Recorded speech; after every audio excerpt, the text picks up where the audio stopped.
Well, good morning, everybody. Welcome to the Underhood Show presented by Mel Hambelton Ford. My name is Phil Nightingale. I'm the General Manager. Josh Popper, Service Director. Morning, Josh. Good morning. Anyway, it's a beautiful, chilly kind of Saturday morning out there, isn't it? A little bit different for sure. Fall is coming. So anyway, 316-462-3673. Hey, anything ailing your car, tires, brakes, batteries, anything you want to talk about in the automobile world, race, MH Ford Racing, anything that's going on there, we would love to talk to you and get a great price package. Only show I know you get paid to call in on. So let's get the phones ringing. 316-462-3673. That'll punch you right into the front desk here at Mel Hambelton Ford. Tell them you want to get on the podcast, and we'll get you timed in here for your question. And as always, Josh, what's in that great price package for each and every caller? So we're going to mail it out to you, but it's going to consist of the works, which is an oil change and tire rotation. We use Motorcraft oil and filter products here at Mel Hambelton Ford. While we're performing that, we're also going to complete a multi-point inspection, checking over that vehicle, the brakes, tires, steering, suspension, all the safety-related components, just making sure that it's ready to go for that next 5,000 miles of driving. You'll also receive yourself $10 to Mel's Diner, so you can get yourself something to eat and drink while you're here with us at the big corner. You'll get complete nitrogen for your tires, so you get all the great benefits that nitrogen has to offer. And then a BG products package, which is going to consist of a can of MOA or motor oil additive for your engine oil, and then CF5 for your fuel system. Again, just getting that vehicle geared up and ready to go for that next 5,000 miles of driving.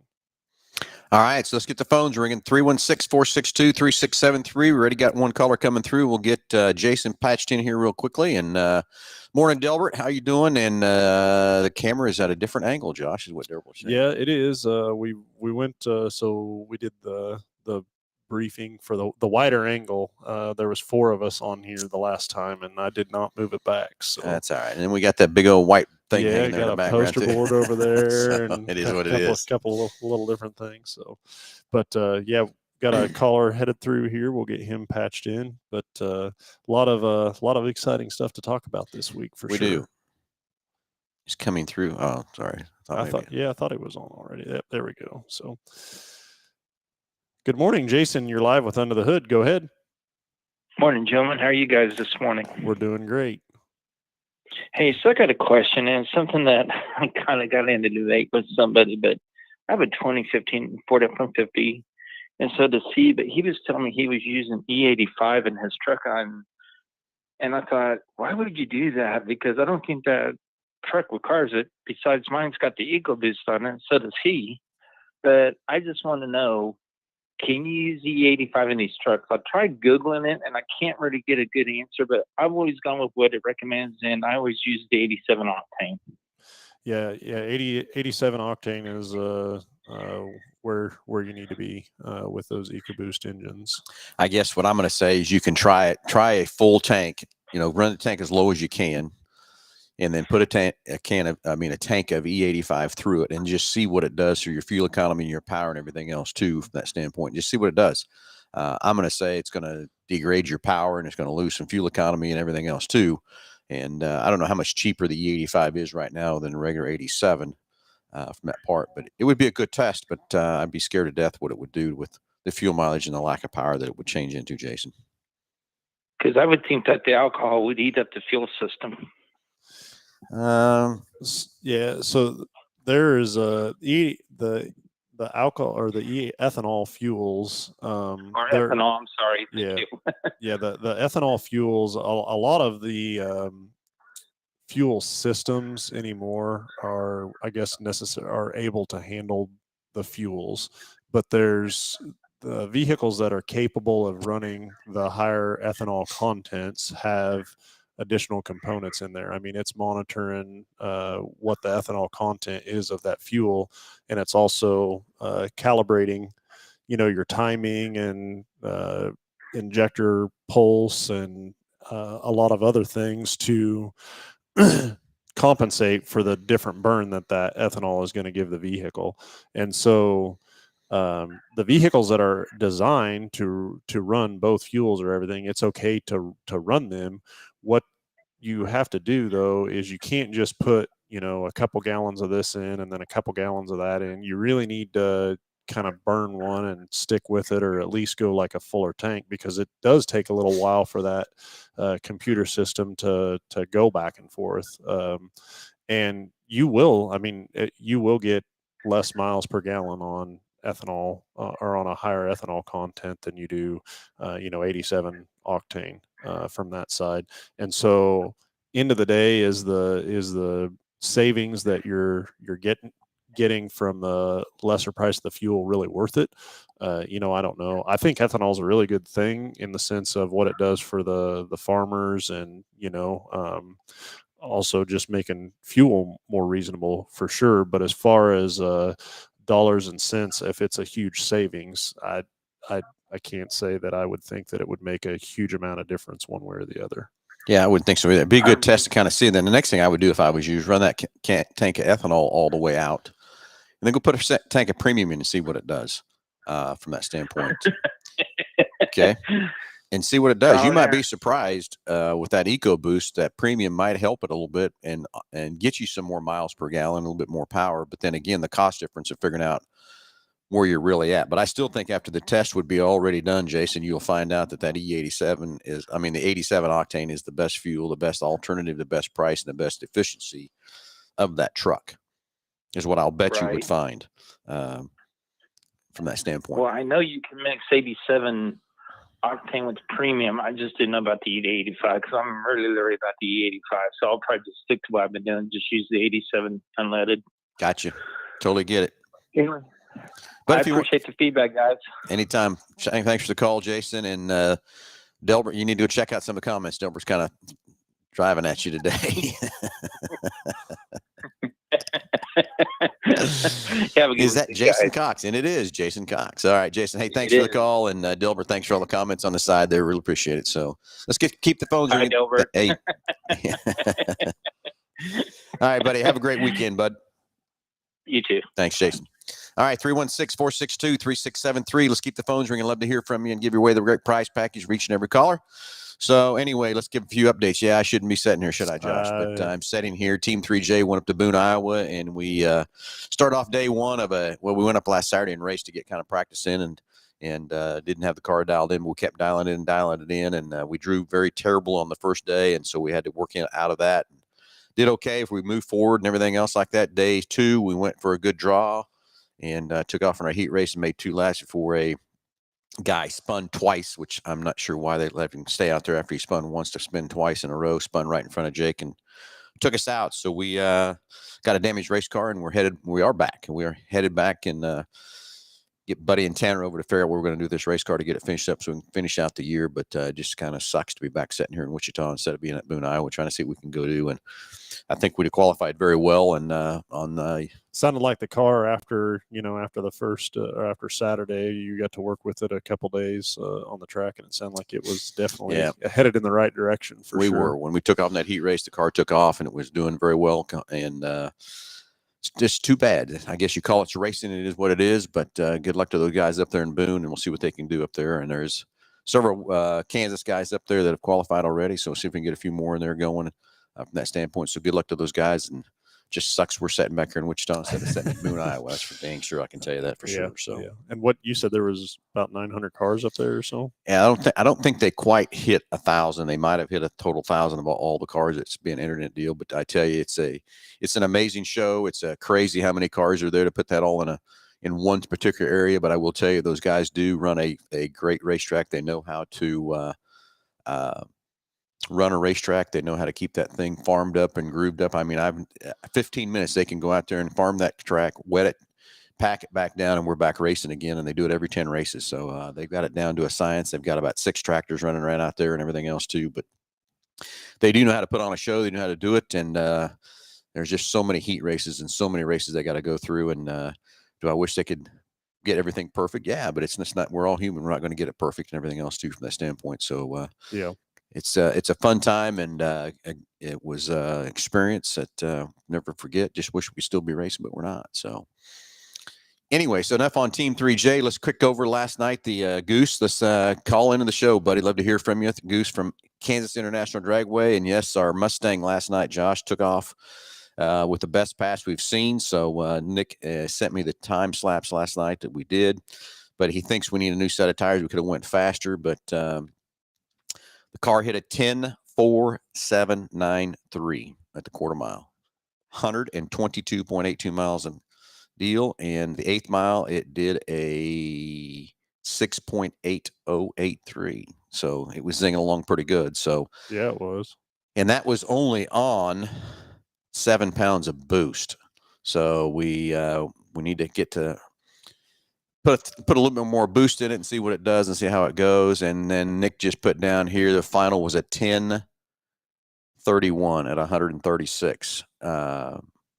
So yes, so 10:31 at 136 mile an hour. Mile an hour really jumped up too. So Nick, you might want to call in and tell us what you did, how the passes went on the 21 Mustang of ours.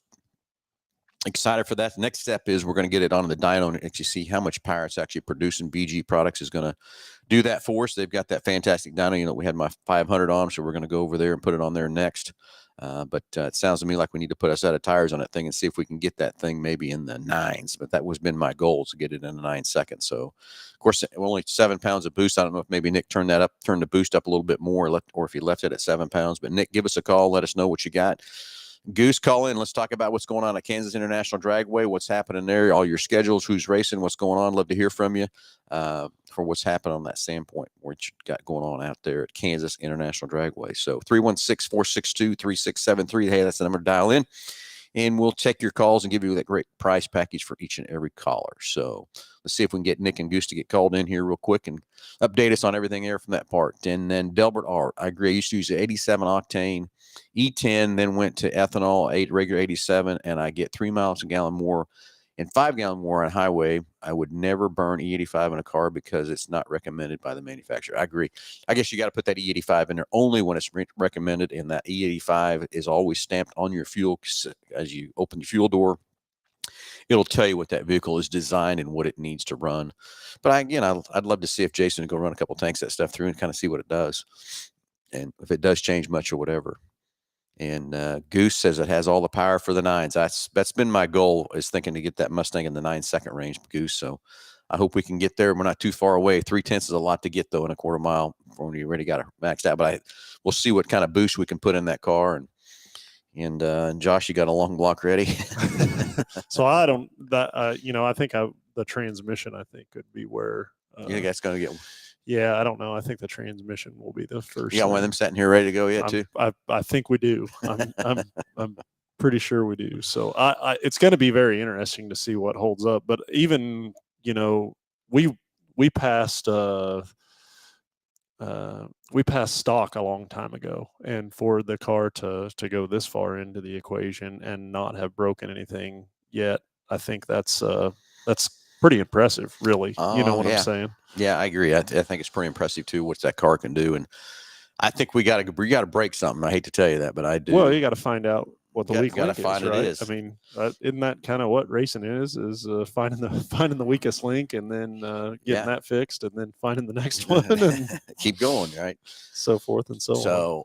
So Goose is retexting back in here. Yeah, it has all the power for the 9s, and also something about a converter. Yeah, we might need to put a converter in it too to see what it'll kind of do to help us get that thing started off the start and everything else too. Can't wait to get behind the wheel of that thing again. I know that I probably can't wheel it as good as old Nick Roberts can wheel it, but still want to get behind it, right, Josh? Yeah, for sure. See what we can do with it too. I'd love to see what it can do in that car. Of course, we want to get over to BG and put it on the dyno and see what get the actual horsepower to the wheels of that car, and just kind of see how much we're putting down. Will be fun and exciting from that part too. So I was trying to think on the tires. That's age-wise, it's probably an older set too. I would think. Well, actually, no, because they come out with those other. We put the new ones on before the Beat the Heat. But, I think that car ran quite a few track passes. Do that night, yeah. On the Beat the Heat track night. So it is probably time for a set of tires to put on it and see what it does. And I wonder if we have to talk to Nick about that too. I don't know what tire we actually have on. I can't keep track of all those numbers in my C7 and one of these and all that other stuff that Hoosier's got for these drag cars and stuff. I'd love to see if maybe there's a different tire we need to put on it or whatever to hold that thing up more, or what we need to do. I don't know. Guess we'll find out from Nick what he's got. I think we put a set of drag radials on it the last time is what we did. I'm pretty sure it was Yep, because Goose they just were new to Hoosier, and so. Nick Goose just said, yeah, it needs slicks, not radials. So yeah, that might be the thing. Different set of tires, and maybe that's all it needs. A little more boost and more tires, and then see what breaks. So, next part, please. Next. Hey, so let's get the phones. We're going to 316-462-3673. Love to hear from you. Anything ailing your car, tires, brakes, batteries, anything in the racing world, anything in new products, love to hear from you. So, hey, let's switch gears and let's go to the new stuff before Josh and I and Lisa and Shannon are headed to Las Vegas tomorrow. We're headed up to the Ford New Car Show. Mm-hmm. It's going to be interesting to see what they have to present to us and what they're going to show us. I bet we're going to see some new products. I think we're going to drive something at the Las Vegas Motor Speedway. Not sure what that's going to be yet. We haven't heard, but I bet it's going to be the Lightnings. I bet we're going to drive some Lightnings around. I'm not sure if that's what it's going to be either.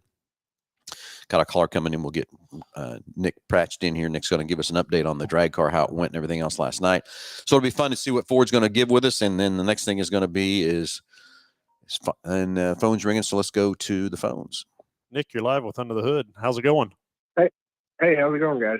Good. All right, let's give us a debriefing of last night, how the car went, what it did, and all that good stuff too, buddy. Yeah, so last night we started off the night on 7 pounds of boost, and that's really where we stayed.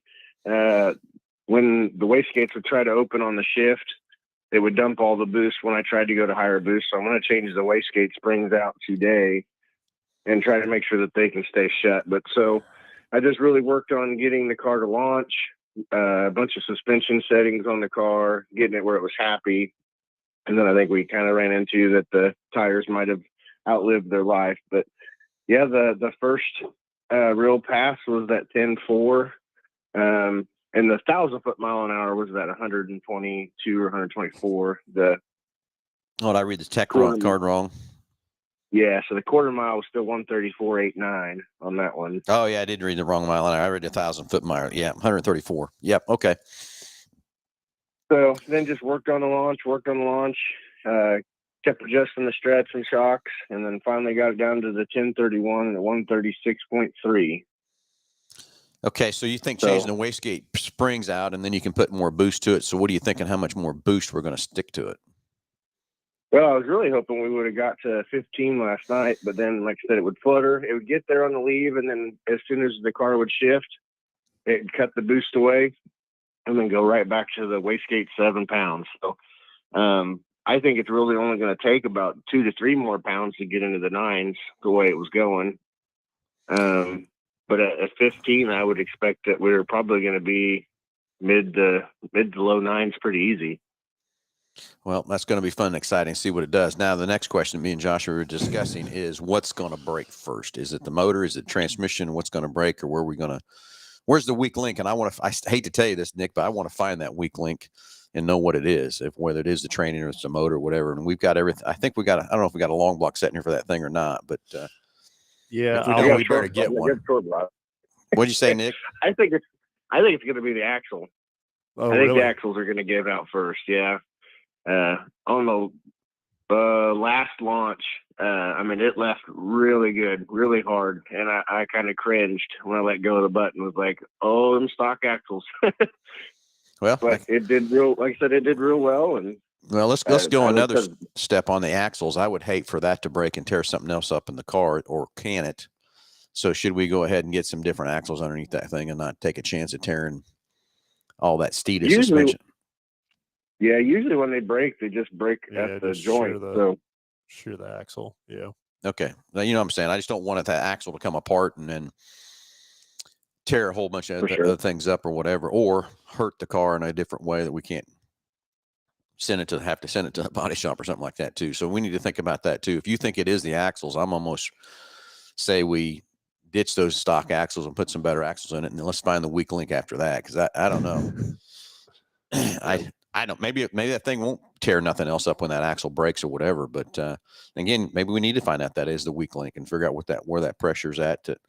We'll snap one of those axles. I'm not sure, but okay, let's switch back to the Hoosier tires for a minute. I know we put a set of drag radials on it, and Goose is texting in here saying we need slicks, not radials, but we did put a set of drag radials on it. It's what we have on it now, right?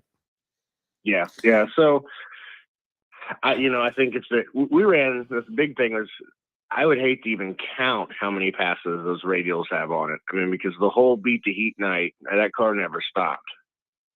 Let alone all of our testing. So those radials have really done really, really well for us. Usually on a car like this, the radial will usually net a faster time than a slick, as long as the track surface or whatever you're racing on or the car suspension setup is proper. Well, let's go another step. Were you on a prep track or a non-prep track last night? It was a prep track last night. It was a prep track last night. It was really, really good track. I mean, the air temperature was pretty good. It was a nice night to try to get it to go fast. And I think 7 pounds of boost to go bottom 10s was pretty impressive. I've seen a lot of other cars that have tried to be 10, 12 pounds to get to the same number. So I think, like I said, a few more pounds and it's going to be an easy 9-second car. And then after that, when we really start letting it eat, it's going to be real fun. Yeah, like that too. Well, that's been the whole idea of this car when we started this. Almost, God, how long we've been building on this thing now? Year and a half. A year. Yeah, we need to get another video out and update everybody on Hunt for the horsepower that we haven't done for quite a while. But I think we have been waiting so many times on times and if our busy schedule and everything else too. So I think it'll be fun to get that out there again and get some video going and show that thing launching and all that good stuff too. So let's get a different set of tires on it, but let's really think about those axles a little bit too, if we should change them or not change them. I mean, that's not, unless we want to figure out that is the weak link. I don't know. We need to discuss that too and figure out from that's what we want to do. The next thing is to me, the other thing we do, get a set of slicks on it. Let's get it over to BG and let's get it on the dyno and just kind of see what kind of power it's putting out. Yeah, for sure. So, okay, what's going on at Kansas International Dragway today? Anything happening out there? What happened last night and all that good stuff too? So yeah, last night was just a midnight mayhem deal. So we still opened the gates at 8 p.m. Sorry, and then it was just an open test and tune, and all the bracket racers held a bracket gamblers race. So that was pretty cool. There was quite a few bracket racers out there, but nothing for the rest of the weekend. Maybrier out at Mad has a huge heads up race today. So we don't want to step on each other's toes, and I think that's going to be pretty big for him. So, okay, got to kind of work together. Yep, that sounds good. You got to do that. You got to participate with each other, not step on each other's toes, and work their schedules together so everybody can be profitable. And that is what this name of the game is right now with the with these racetracks and stuff, is getting a profit made for these tracks to stay alive and everything else too. And everybody doesn't realize all the expense and everything that goes into running one of these racetracks and all that kind of stuff until you're in the heat of the battle, not in the heat of the battle, but when you're in the battle of making that racetrack go and stuff like that too. But each track's got to survive, every track. So I really think that's a great relationship you guys have with Chris out at Mad, and the way you guys are working well together there. I think that's pretty good. Yep, for sure. So, well, anyway, okay, well, let's head out to Mad. It's Mid-America Dragway in Arc City today. Do you know any times or anything there on that part? I believe I read it was like the gates open at noon, if I'm correct. Gates open at noon and stuff. So, looking for some drag race fun, it's time to head out to Mid-America Dragway in Arc City. And sorry that Kansas International Dragway is closed, but last night it sounded like it was fun. What's up next for Kansas? Is they open up? What's you guys got next on the schedule for Kansas International Dragway? So we're actually working with quite a few people, and the date's not 100% locked, but it'll be coming up real soon. We're going to try to do a fall nationals. I'm trying to work with do a quick 6 shootout for Pro Mods, a quick 6 shootout for Nitro Funny cars, a bunch of heads up stuff, some index stuff. So trying to work on something kind of a last minute deal, but really, really big to kind of finish the fall off. And then another big last event will be our Halloween show. That's my favorite one I've done every year with past owners and stuff. And we'll have kids bounce houses, trick or treat, trunk or treats, costume contests, pumpkin painting contests, all kinds of crazy fun stuff. That sounds good. So that's on actual Halloween night, the 31st? That will be on the 29th. 29th. So Saturday. Saturday the 29th, yeah. Okay, well, sounds like a lot of good fun, a lot of exciting stuff. I hate to say that the drag racing and the dirt track racing schedules are coming down to the near end. I hate to hear that and stuff like that too, but it's been a fun year. Can't wait for next year. Can't wait for PRI. a lot of good things we have coming up going forward, a lot of exciting things we have planned going forward. So excited for all that kind of stuff too. Just hate that we're running out of time on this year for racing, and that stupid winter's coming around. Oh yeah. So anyway, Nick, hey, thanks for calling in. Thanks for giving us the update, and let's get that plan up and get some tires on that drag car and see what we're going to do. All righty, sounds good. All right, thanks for the call, Nick. Talk to you soon, buddy. All right, 316-462-3673. Yep, Mike Sheridan, I agree. It's time for some more burnouts in front of the show. We need to make a new commercial. That one we did a while back is kind of old. Maybe I can do a burnout in the chrome car and see how it looks on TV for something like that too. Just for the purposes to see how it looks on TV. Though. Exactly. Yeah, no other reason. Anyway, Delbert wants to know they're going to let us film things out in Vegas for the new stuff. I will tell you that and when we go into the meetings, they lock our phones up in bags, so we can't use our phones at all during the meetings. Now, out at the drag strip, I don't think they can stop us from doing anything there, but I think what they have on display there is probably stuff that's already announced and all that kind of stuff. I think we've done a couple of Facebook Lives from. Yeah. I kind of remember doing that. I do too. But Josh last year got in trouble at the meeting. He had to get escorted out of the meeting because he was using his phone. Supposed to be turning them in at the door. That wasn't Josh. It wasn't me. It was the me. Neighbor to the left of me. So anyway, I did get busted up on that deal, but that's okay. I got escorted out of the deal. I had to put my phone back into a bag and everything else too. So, but anyway, it'll be fun in Vegas to see what Ford's going to tell us. I do know they're going to give us the announcements of what they're going to make the dealers do to qualify to be an EV dealer. And I'm afraid what we're going to hear there, we're not going to like, but it is what it is. We're going to be an EV dealer no matter what. We need to find out how to play the game and give us the playbook and let us go after it and go after what we're going to go do with that situation too. So it'll be fun to see what we got there. And we'll be back Tuesday afternoon. Maybe next week we can be able to Josh sit down and give everybody an update what we saw in Vegas and saw what Ford's going to do and announce what how this is going to work on the EV dealers. And so that's basically kind of what it's going to be. Is you're going to be either an ICE dealer, which is an internal combustion engine dealer, or you can be both an ICE dealer and an EV dealer. But I just worried what these recommendations are going to be, or requirements, I should say, to be an EV dealer from that part going forward. So, hey, anyway, a couple more things on EVs. We got another CTP unit coming on the Lightning. This one's a Lariat. It's in production. Good.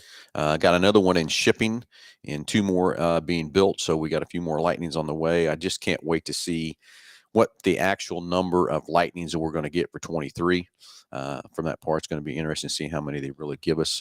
We ended up getting 6 of the Lightnings for 23. Excuse me, 22. Yeah, I was going to say. From that part. Now, so anyway, Bronco Raptor, we were promised 4 of those. We're getting 1 for 22 model year. The other ones are getting moved over to 23s. Hate to hear that too. We got a few more Broncos being built for 22. There's going to be a few people moved to actual 23s. And I've had people that have waited for 23 because there's a new painted top they wanted. And so I got a lot of people waiting on those for moving to 23 model year too. With the painted top. And it looks, the ones I've seen with the painted top, I get why everybody's kind of, the people that are waiting on them, what it does look pretty cool with the painted top instead of that. I'd like to see, so they had that throwback one. The Heritage? Yeah. I don't know. I want to see it in person. Yeah, I hope they have that there in Vegas for us to see too. I think the Heritage Edition of the full-size Bronco looks cool. The Bronco Sport, I hate to tell you, I think it's ugly. That's just my opinion. I it's not. Just not you. Yeah. Yeah. Well, and see, that's my whole thing. The Heritage Edition, the Bronco Sport isn't part of it. To me, is just the full-size Broncos. What should they be? It was the old style stuff. That's where the Heritage needs to come into. But they put that Heritage on the Bronco Sport, and I don't know. I guess there's somebody will like that Heritage in the Bronco Sport, just not me. Yeah. But I do think the Heritage Edition of the full-size Bronco is cool as you know what. It's very, very neat and everything else too from that part. So anyway, like I said, it'll be exciting to see what they're going to show us out there. But I'm afraid we're going to not like those EV requirements they're going to put on us dealers to what we got to do to become an EV dealer. Well, and on that side of it, it's to put a blanketed statement out there for everybody, because it is currently is more geographical than it will be later on down the road. But I think your coastal cities obviously are going to be a lot more prevalent in the EV market initially, for sure. But as far as the capabilities of the trucks or the vehicles that they're producing, I think they're more than capable, for sure. Driving that Lightning F-150 around or the Mach-E, it's a joy to drive them. It really is, and the way they ride and how they operate and everything like that really works. But when you get into the pickup market, there's a lot of needs out there, all the way from a guy that just drives a pickup because he wants to drive a pickup to somebody that really tows and pulls and has to have the need for a gas engine when it comes to that. So, and Mike Sheridan says here the Ford Lightning is insane to drive. You anticipate the shift points, the engine noise, squeaks and creaks, and there's nothing. I mean, it is impressive to me. This is a base model, what I call the XL, but they're calling it the Pro. If you haven't drove this truck, you need to come out here. It's what it's here for. Everyone to test drive and take it for a spin and stuff too. But I can't get over, the big screens in there for all the tech. The other thing is it's so quiet inside that cab, and they did a fantastic job with that from the part two. You need to come out and just take that thing for a test drive. That's why it's here. I mean, to me, the most impressive point is, the features in the truck and then the price point, and to know that that's the base model, because that truck is $39,900, and then there's like a destination. It's just like puts it right at 40,000 or just a little over 40,000. 41. I think 41 something. And to get into a full size truck for that dollar amount is kind of crazy. And it's perfectly capable. So, yep, I agree totally. So if you haven't drove the Lightning, you need to come out here. That's what it's here for.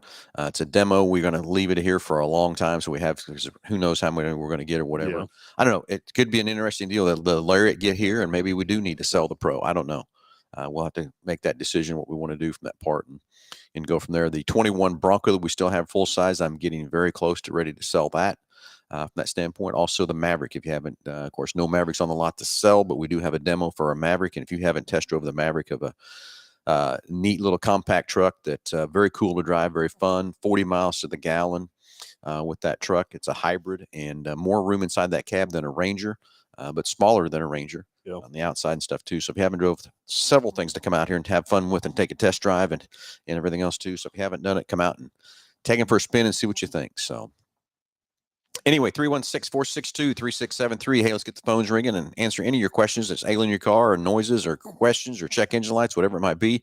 Love to hear from you and give you that great price package, of course, for each and every caller. And Jason Cox, intrigued on the new Black Widow model. I'm not sure what the Black Widow model is, that part, Jason. So one of the upfitters was doing like a Black Widow.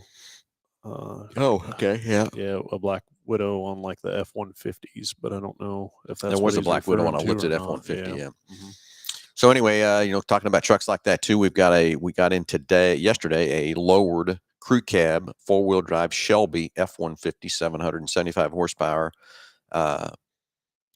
Shelby truck, and then we still have our regular cab black one sitting here too. Of a Shelby truck too, so kind of rare. We have a couple Shelby sitting here. Got a good selection of Tuscanys right now too, and Nick Roberts says Tuscany on the Black Widow. I think Black Widow is made by somebody else. It's not made by, because Tuscany has the Black Ops edition of that, and we have a couple of those out here too. So several lifted trucks and everything else. Reason for that is I took every imaginable truck I could from Tuscany to build, and that's why we have a good selection of those. Finally, at least. From that part. So if you're looking for a good lift truck or Shelby, we got a couple of those, and love to help you with those trucks also. So, okay, Josh, anything happened in the shop or anything there? I definitely been very busy here the last couple of weeks. We had Labor Day. We were closed on Saturday and Monday, which from the employee standpoint was great to let those guys be with their families and stuff like that. Definitely helped there, but also from the business side of things, we really were pushing hard on Friday, and then obviously Tuesday opening back up and getting caught back up for sure. But just going into this time of year, you get a lot of people going back to school and just making sure everything's right, and that the cars are good to go for traveling purposes when you think about going out of town or on vacation for the holiday weekend, or sending Junior off to college or whatever. And so been doing definitely a lot of maintenance from that side of things, and then just preventative maintenance on top of that. And that preventative maintenance is key to be able to do a little bit of preventative maintenance here, and what you can save yourself long term down the road is huge. And it's just really about consumer education and trying to everybody's in a hurry. Everybody's running and going all the time, and I get it. And but you got to take care of the vehicle. You got to do the little things, and it will make a huge difference long term.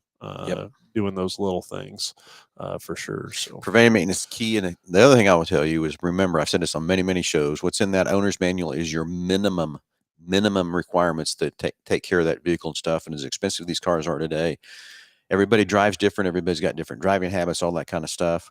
We've got a great way of making sure your vehicle's maintained properly. Let us sit down with you and show you the proper maintenance schedule for your driving habits, what you're doing, and build you the proper maintenance schedule to take care of that vehicle, make it last many miles from that part. And of course, Goose writes out, there's nothing like a super snake. And yes, Goose has and I should say his wife, Goose, I'm sure you're still driving it too, but they have a regular cab lowered Shelby F-150. It's like he said, there's nothing like a super snake, and it is a fast little truck. Got one sitting here in the showroom just like it now too. So yeah, from that part. Have you drove one of those? I have not. Yeah, I need to. Wondering. I bet Goose let me drive his. I bet. Yeah. I would. If anyone is wondering what to get me for Christmas, I wear a size Bronco Raptor. All right, Mr. Furman, we'll get you on the list. See what we can do for you there, buddy. That's a one size fits all. Here you go. A Unifit is what they call that. Unifit is correct. So anyway, 316-462-3673. Hey, let's get the phones ringing. Love to hear from you. Anything ailing your car, tires, brakes, batteries, whatever it might be. We'd love to see what would happen with any questions you might have or whatever we can help you with. So, we got a couple of car shows coming up here. So there's one here, the 24th. I'm not exactly sure. I don't remember the hours of it. I thought there was a flyer over here. I was digging for it, but we'll definitely update you on that as that gets closer. From that side. And then we also I guess donate a couple things to the one over here at the church, this right off of 135th, and that's the first weekend in October too. So I think a couple car shows back to back going on there. So you get into that time of year where people are getting their old hot rods out. It's so much nicer to get them out in the cooler weather than the heat of the weather. I can promise you that too. So, and probably better on the car too than driving around in the heat for sure. Yep, exactly. So anyway, the other thing I keep deciding here, Josh, whether to talk about a vehicle that we have back in the shop that's got 70-some thousand miles on it and the motor's done. And it's due to that lack of maintenance and stuff too that you got to do. So just remember that as you're driving along. We used to go every 200 to 300 miles and fill a tank up and check all the fluids and do all that kind of stuff. Now we're going 5,000 miles. And when you take these vehicles over 5,000 miles, you're making that engine oil cannot provide the lubrication and everything that it needs. And it just starts to break down and everything else too. Remember, your engine oil cools your engine more than the coolant does. The coolant is cooling your oils, basically what's happening there too from that part. And when the oil gets sludge and starts plugging out patches and stuff, it can't get to where it needs to get to. And that's when extra heat crosses and that just builds more carbon basically from that part. But it's just a good thing we put that sticker up in the corner of your windshield. Remember, it's just a reminder that it's there. You just got to get it. The car's telling you at 5,000 miles it needs an interval. Don't look at that owner's manual that says 10,000 miles. I can promise you that there's not an engine oil out there today. I mean, I know Lucas and everybody in their full synthetics will tell you that stuff, but what they forget to tell you is that engine is still putting wear particles. It's still building condensation. It's still building all that stuff, and no oil can go that long and still maintain and not put any extra wear on your engine. Is that oil still lubricating and doing things? Yeah, but that filter can't go that long. I mean, our filters are so good, but they can't go that long. I've got this was a topic of discussion with it was being about 4 or 5 of the techs back there, and out of the 5 of them, there was 4 of them that will still change oil on a 3,000 mile interval. Well, I hate You to, know, and that's I don't. To me, that spoke volumes. Is that you know, they're the ones that are they in it see what's every going day. on. They know see what's what's happening. going on. They know what's happening, and for them to do that. Well, I'm going to tell you, Josh, I if I was not in a demo and didn't have something and I needed to change my oil and stuff, I'm not sure that I wouldn't be on the 2,500 mile interval, to be honest with you. And you know what the what I don't think the consumer really cares about. Maybe even the you know, we're at $59.95 for the work, so that's an oil change and tire rotation. It's not so much the expense of it; it's just the time It takes to get it in that here it and get it takes to done. do it, and everything like that. And not even necessarily with us, but just out of everybody's schedule. And it's so easy to say, "Well, I'll get that. I'll get it done later. I'll get it done later. next week. I'll get it next. Yeah. And then before you know it, you know, 5,000 miles turns into 7,000, and 7,000 turns into 10. Yeah. But it's maintenance is one of those things that it's you can put it off. You know, you don't have to do that oil change today, or that transmission flush today, or that, you know, or check the vehicle over today. But at some point, the more you do that, the more costly that becomes. And it's when you're performing maintenance, you know, you get to pick the time in which you do it. Yep. And then also you pretty much have a pretty good idea as cost of what it's going to be at the end of your service visit.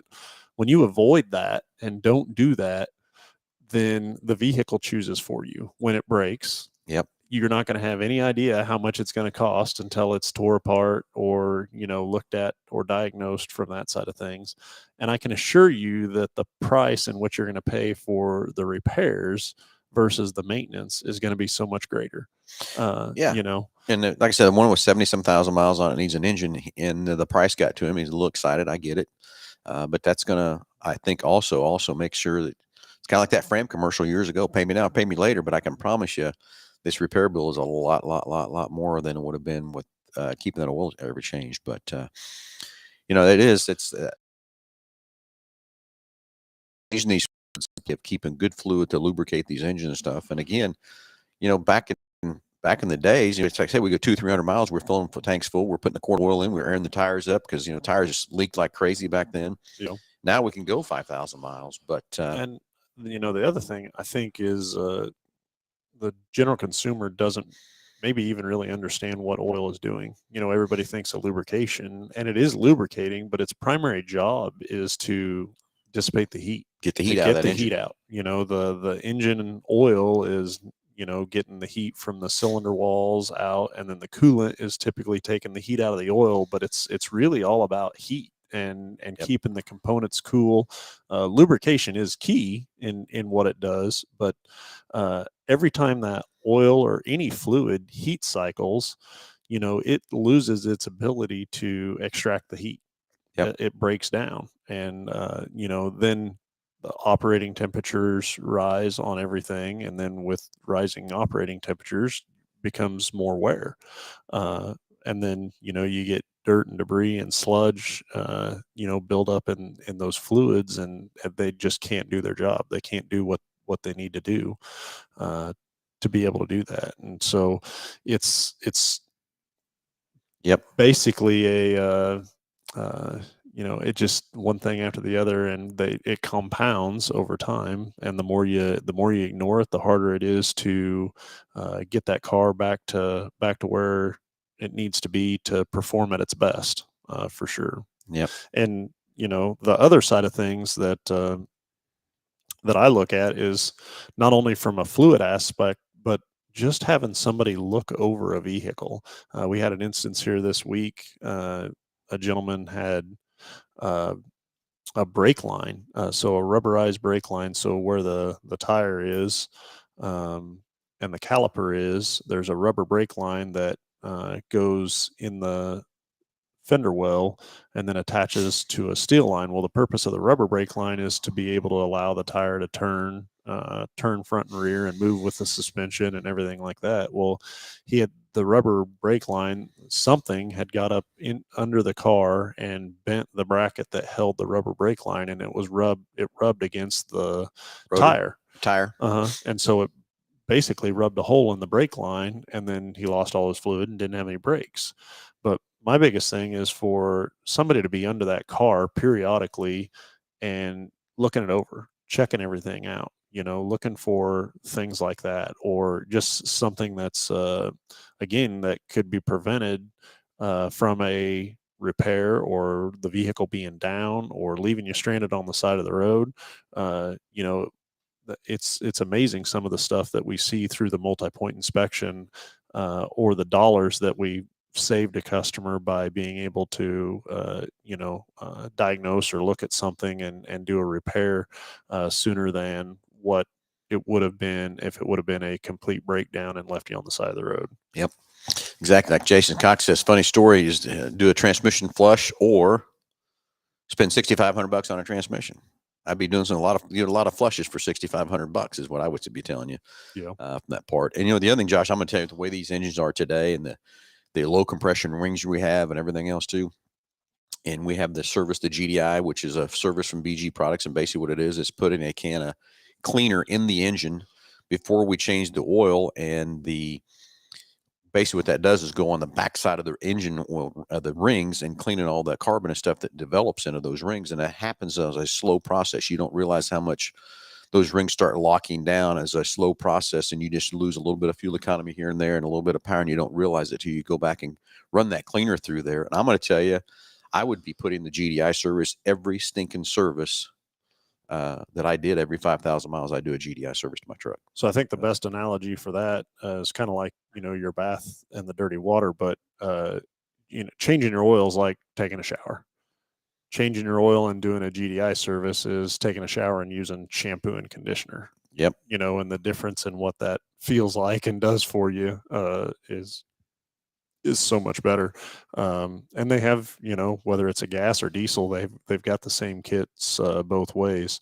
A diesel, I know dang I'd be doing it on a diesel every time. But if you're one of those people that, maintenance intervals are that I have good intentions, I really want to get it done at 5,000 miles, but man, life gets in the way, and now I moved it on to 6,000 miles or 7,000 miles, then definitely you need to be looking at the GDI side of things, more frequently, and than just the normal consumer. It's not a bad thing to do every other or every couple of services to do that kit as well. Yeah, exactly. So just know that we're here to help you with your maintenance and preventative maintenance. Pay me now, pay us now, or pay us later. Kind of thing. We want to help you build you your perfect maintenance schedule that'll take care of you. That multi-point inspection is crucial each time.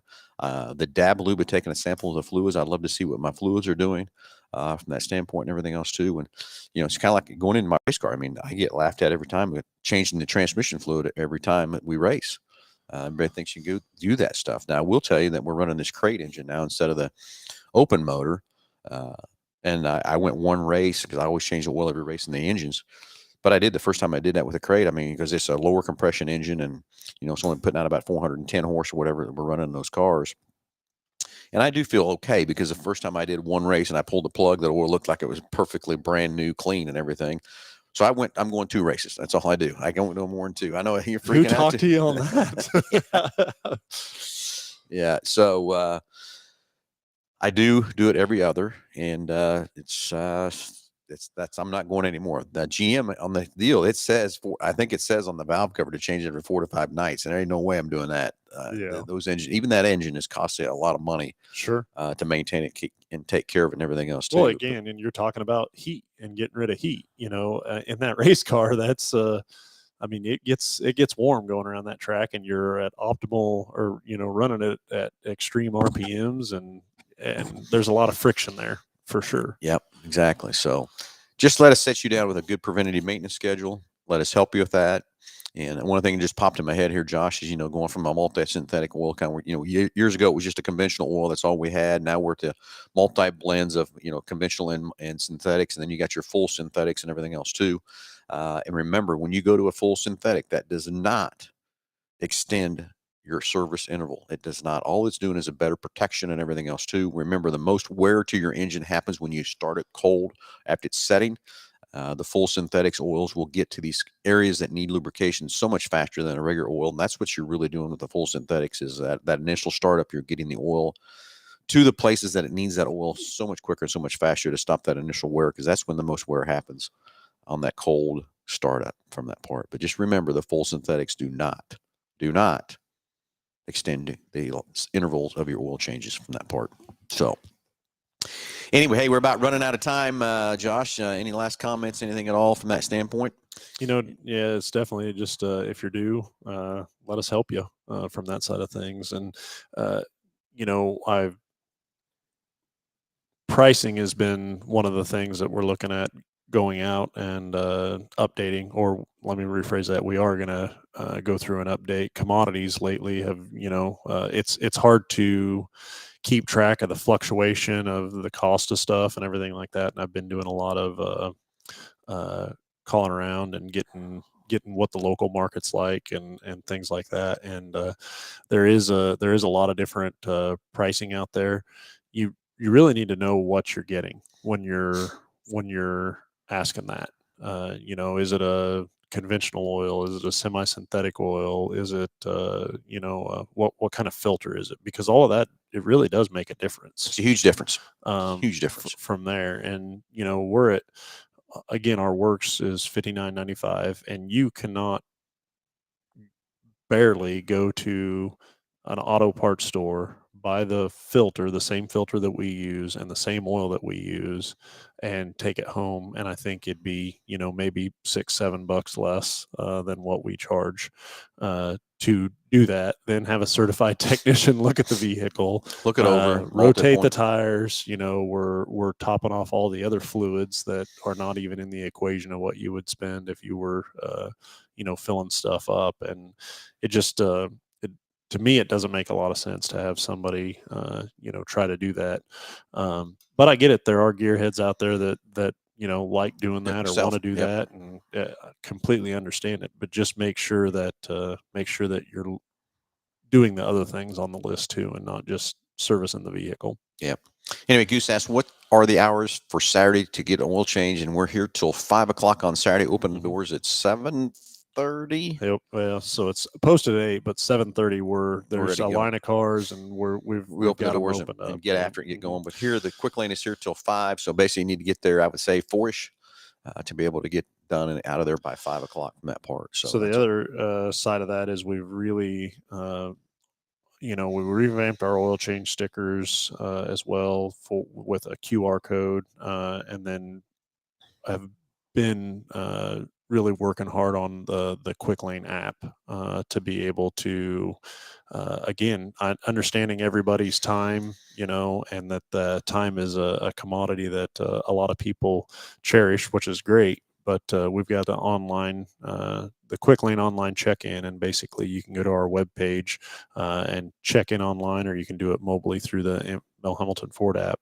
and check in down at the Quick Lane. Basically, it'll give you the estimation of what it would take for us to get to your vehicle. And again, you can check in right there and get in online, and then show up about that estimated time, and we'll be pretty close to getting ready to pull your vehicle in and get to working on it. Just try and save you a little bit of time. So use those apps to help you. Again, the QR code that we now have on the oil change sticker to help get you right there.